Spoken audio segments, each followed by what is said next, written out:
ہم کریں گے ہر مظلوم کی حمایت۔ السلام علیکم ناظرین، میں ہوں حورین فاطمہ اور آپ دیکھ رہے ہیں حمایتی news HD channel.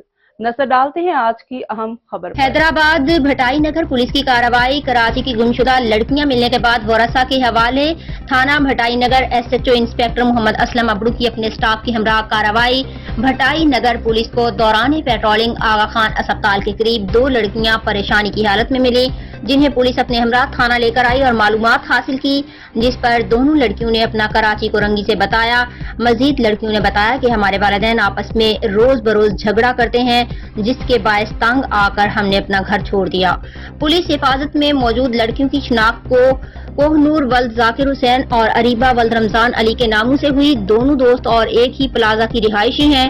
Bhittai Nagar police نے کارروائی کرتے ہوئے کراچی تھانہ اورنگی ٹاؤن پولیس سے رابطہ کیا، جن سے معلوم ہوا کہ دونوں کے ورثاء کی جانب سے متعلقہ تھانہ پر اغوا کا مقدمہ کرائم نمبر 381/2024 زیر دفعہ B365 تعزیرات پاکستان کے تحت درج ہے۔ آج بھٹائی نگر پولیس نے دونوں لڑکیوں کو بحفاظت اورنگی پولیس کی موجودگی میں ان کے ورثاء کے حوالے کر دیا۔ دونوں لڑکیوں کے بحفاظت ملنے پر والدین کی جانب سے SSP حیدرآباد ڈاکٹر فروخ علی، SHO بھٹائی نگر محمد اسلم ابڑو اور ان کی پوری ٹیم کا تہ دل سے شکریہ ادا کیا گیا اور حیدرآباد پولیس کے لیے نیک دعاؤں کا اظہار کیا گیا۔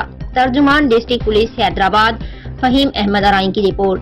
مزید خبروں اور اپڈیٹ سے باخبر رہنے کے لیے دیکھتے رہیں حمایتی نیوز HD چینل۔